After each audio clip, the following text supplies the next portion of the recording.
May malinaw ng daan tungo sa posibleng pagbalik ng Philippine National Volleyball Federation o PNVF. Ito ay matapos ilatag ng International Volleyball Federation o FIVB ang kondisyong dapat tuparin ng pambansang federasyon upang maalis ang kasalukuyang suspension nito. Ang ibang detalye alamin sa pag-abante ni Carlo Villaseñor.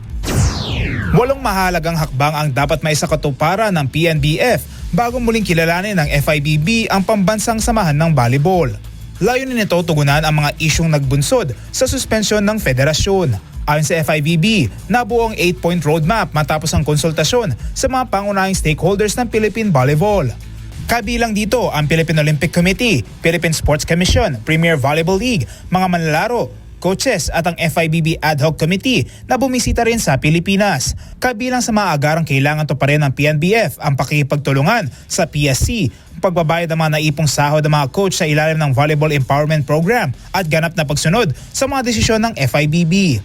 Kinakailangan din ng PNBF na maisama ang Premier Volleyball League sa opisyal na National League Calendar simula 2027 at iayon ang lokal na kompetisyon sa international calendar ng FIVB.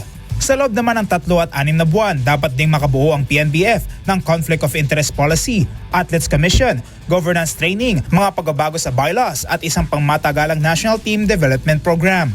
Inaatas din ng FIVB ang pagbuo ng isang Regional Volleyball League upang mapalawak ang grassroots development sa labas ng Metro Manila.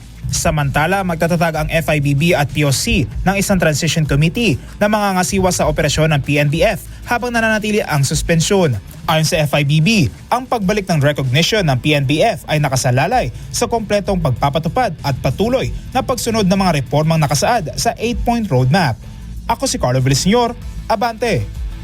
Manatiling nakatutok sa Abante, sundan kami sa aming mga social media accounts at huwag kalimutang mag-subscribe sa aming YouTube channel, DWAR Abante Radio, para sa mga eksklusibong balita.